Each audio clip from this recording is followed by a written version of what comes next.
दिनै Udalguri district BPF नि मोनसे एग्जिकिउटिभ मेल दङमोन आरो बे मेलावहाय UPPL दोलोनि रुलिं पार्टिनि भैरबकुन्द ब्लकनि सिङाव थानाय जाब्रितला VCDC नि सासे चेयारमेना जइन जादों आरो बेजों लोगोसे ब्लकनि भाइस प्रेसिडेन्ट सानै आरो गुबुन गुबुन बिबानाव थानाय गासै 7 UPPL दोलोनि गोख्रों दैदेनगिरि जाय बिथांमोना थांनाय बाराव परिबर्तननि मुङाव UPPL दोलोनि बिजाथि भैरबकुन्द समस्तियाव बिथांमोना देरहानो गोबां रल लादोंमोन आरो बेबायदि गोख्रों दैदेनगिरि बिथांमोना दिनै जोंनि BPF दोलाव जइन जाबाय आरो बियो जोंनि थाखाय मोनसे मोजां मेसेज जे बिथांमोन जइन जानायानो फैबाय थानाय समाव भैरबकुन्द समस्तियावहाय BPF दोलोआ देरहानाया 100% दिनै माने रोखा जाबाय होननानै आं फोरमायनो सानो आरोखि नोंथांमोना बयबो मिथिगौ परिबर्तननि स्ल'गान गायनानै माने 2020 सनाव UPPL सरकारा माने BJP जों लोगो जानानै मोनसे सरकार दादोंमोन आरो बिथांमोना इलेक्शननि मेनिफेस्ट'आवहाय रायजो राजाफोरनो बिराद गिदिर सिमां नुदोंमोन आरोखि न'खर साख्रि होनायनि बाथ्रा बुंदोंमोन नाथाय होनो हायाखिसै सेल्फ हेल्प ग्रुपनो 75,000 मोनफ्रोमबो ग्रुपनो मोनसे मोननै नङा 100-200 नङा मोनफ्रोमबो ग्रुप आरो जेसेबां हाजार लाख सेल्फ हेल्प ग्रुप दङ गासिनो ग्रुपनो मोनफ्रोमनोबो 75,000 थाखा होगोन होननानै बिथांमोना खोथा होदोंमोन सेंग्रा सिख्लानि आनएमप्लयमेन्ट प्रब्लेमखौ 100% फोजोबगोन होननानै बिथांमोना खोथा होदोंमोन बे बिटिआर ओनसोलाव गोबां इन्डास्ट्रि लाबोगोन होननानै खोथाबो होदोंमोन गोदान इनफ्रास्ट्राक्चार डेभेलपमेन्ट माने इउनिभार्सिटि गायसनगोन होनदोंमोन sports university tribal university rail factory coach गायसनगोन होनदोंमोन बिथांमोना माने district wise Navodaya school central school लाबोगोन होननानै बुंदोंमोन दा दिनै बिथांमोना जिखिनि स्ल'गान होदोंमोन आरोखि बिनि दिनै उल्था मोनसे सावगारि जोङो BTC ओनसोलनि रायजो राजाफ्रा नुनो मोनबाय आरो दा बेनिखायनो थाखानाय जिनिसाबो जोंहा दिनै गोहोफ्रा लासै दंस जालांबाय मोनसे समाव नोंथांमोना नुदोंमोन EMफ्रा आसाम स्टेट केबिनेट रेंकनि मिनिस्टारनि पावार दङमोन दिनैथ' बिथांमोना सासेयाबो रेड लाइट गैला मिनिस्टारनि जि पावार दंमोन बेखौ बोखारनानै होनाय जाबाय चिफखौ दिनै CEM खालामनाय जाबाय चिफ एक्जिकिउटिभ मेम्बार BTC एकर्डनि बायदिब्ला माने चिफ गोदो माने चिफ होननानै बुंनाय जायोमोन चिफ फर अल बयनिबो चिफ आरो नाथाय दिनै चिफ फर अनलि इलेक्टेड मेम्बार्स बेबायदिसो माने जानानै फैबाय आरोखि दा बियो दिनै थाखानाय गोहोखौ धंस खालामनाया जोंनि BTC ओनसोलनि साफ्रोमबो रायजो राजाफोरनि थाखाय जोबोद मोनसे दुखुनांथावना बाथ्रा जानानै फैदों आरो जोङो गोमालांनाय गोहोखौ फिन लाबोफिननांगौब्ला प्रमद बर' बिथांखौ जोङो गोहोनिफ्राय बोखारनांगोन आरो रायजो राजायानो बोखारगोन बेखौ जों बुंलायनांगौ नङा आरो दा बेनिखायनो जोंनि BPFनि सुप्रिम' आवगायनि माने चिफ आथिखालनि BPF हान्जानि आफादगिरि हाग्रामा महिलारि सारा बे सेन्सजों माने खोथाखौ बुंबाय थादों जे प्रमद बर' हाटाव BTC बासाव थारमाने BTCनि थाखानाय गोहो पावार एन्ड फांसनखौ बासायफिननांगौब्ला जों माने जोंनि खुंथायखौ जोंनि आखायाव लाबोफिननांगौब्ला बिथांखौ माने गोहोनिफ्राय बोखाराबा जानाय नङा आरो बे ओंथिखौ लानानै दिनै जोंनि चिफ हाग्रामा महिलारि सारा माने प्रमद बर' बिथांखौ गोहोनिफ्राय बोखारनांगौनि थाखाय माने प्रमद बर' हाटाव BTC बासाव बे स्ल'गानजों माने गोबां खोथा फोरमायनो सानदों आरोखि गोबां खोथाखौनो बे फंसे सोदोबजों बे फंसे रावजों जोंनि BTC ओनसोलनि गासै रायजो राजा गुबुन हारिनि बर'जों लोगोसे गुबुन हारिनि गासै रायजो राजा बिथांमोनखौ माने बे फंसे रावजोंनो गोबां खोथा फोरमायनो सानदों आरोखि BPF दोलोआ जेखौ मावनो हागोन बेखौसो मेनिफेस्ट'आव होगोन मावनो हायै खोथाखौ मेनिफेस्ट' लिरनाय नङा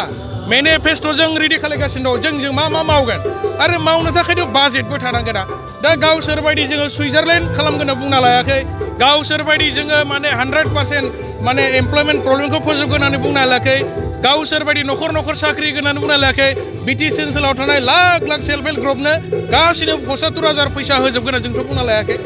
BPF दोलोआ मावनो थाखाय जोंनाव माखासे एजेन्डा दङ आरो BPF दोलोआनो मावखानाय जेसेबांखिनि माने दायो डेभेलपमेन्टनि नोंथांमोना नुनो मोन्दों जेरै CIT क'क्राझाराव थानाय बड'लेण्ड इउनिभार्सिटि लामा दालां बायदिसिना इनफ्रास्ट्राक्चार हस्पिटाल बेखौ BPFनि सरकार थानाय समाव मावाखैब्ला सोर मावखो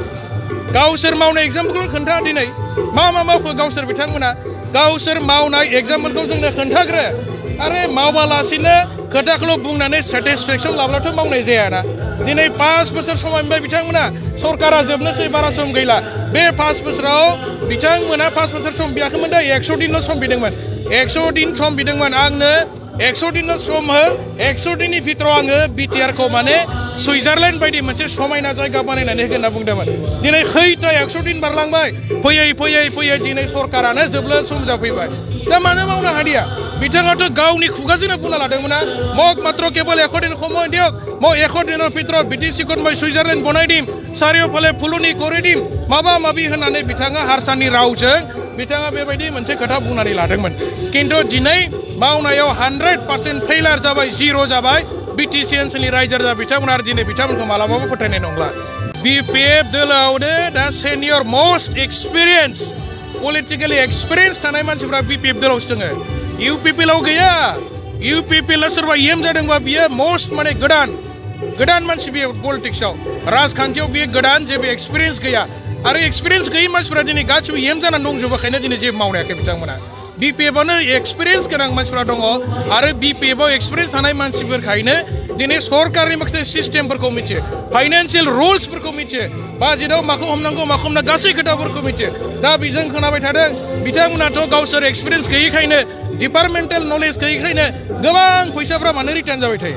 मावनो हाया इउटिलाइज खालामनो रोङैखायसो रिटार्न जायो दा बेबायदि बिथांमोनाव एक्सपिरियेन्स गोनां मानसिफोर गैयिनि थाखायनो दिनै बिथांमोना गावसोर साननाय बायदि खोथा होनाय बायदि दिनै रायजो राजानि मोनसेबो खामानिखौ मावनो हायाखै बेयो जोंनि थाखाय बिराद गिदिर खहा जाबाय 5 बोसोर बिथांमोन सरकार सालायनायाव बिटिसि ओनसोलनि रायजो राजाफ्रा 20 बोसोर बेक जानो गोनां बाध्य जाबाय दिनै आङो बर' थुनलाइ आफादनि जि स्टेटमेन्ट गाहाय नेहाथारि नीलकान्त गयारी बिथांनि आं बेखौ दासिम नुथ'वाखै आरो बिथाङा बेबायदि स्टेटमेन्ट होदोंबा हयथ' बिथांनियाव मोनसे साननाय दं जे थुनलाइ आफाद हिसाबै मोस्ट रेसपन्सिबल आरो जोंनि बर' हारिनि मोनसे गार्जेन आफाद आरो बिथांमोना जों बेखौ बयबो सनमान होयो आरो बिथांनि बुंनायावथ' माने गोबां जुक्ति दङ आरोखि बिथाङा बुंदों जे स्कुलफोरा दिनै भेन्सार जानो थालांबाय गोबां बर' मिडियाम हाइ स्कुलफ्राव दिनै फोरोंगिरि थिसननाय खामानिफ्रा थालांबाय बियो थारैनो जोंनि बिटिसि ओनसोलनिल' नङा आसामनि गुबुन जायगायाव थानाय बर' मिडियाम स्कुलफ्रा दिनै प्रभिन्सियेलाइज जायाखैबा बियो जोंनि थाखाय माने जोबोद दुखुनांथावना आरो बिथांनि जा स्टेटमेन्ट बुंनाय आङो बिथांखौ आरो बिथांजों लोगोसे आंबो माने दाजाबदेरना बुंदों आरोखि जे बर' थुनलाइ आफादा गोबां माने सानै हयै बिथांमोना नायबिजिरनानै खोथाफोरखौ बुंदों आरो बियो थार आरो बिनि सायाव जोंहाबो दुखु मोननाय फोरमायदों माने बेबायदि जानो नाङामोन बर' थुनलाइ आफादा हास्थायजों जोंनि मोनफ्रोमबो भेन्सार स्कुलफ्रा सरकारि जाथों जोंनि फोरोंगिरिफोरनि साख्रि थिसननाय खामानिफ्रा जाथों आरो बे इउपिपिएल सरकारा गावसोरनो इलेक्सन मेनिफेस्ट'आव लिरखाजोबखानायसोमोन आरो खिन्थु दिनै मावनो हायैयासो माने जोबोद माने दुखुनांथावना आङो बर' थुनलाइ आफादखौ पलिटिक्सआव माने बोनानै खोथा बुंनो लुबैया बिथांमोना नन पलिटिकेल मोनसे अर्गेनाइजेसन नालाय आङो पलिटिक्सआव सरजाबनानै बिथांमोनखौ खोथा बुंनो लुबैया आरोखि दा थुनलाइ आफादा जातिनि सार्थआव खामानि मावनाय मोनसे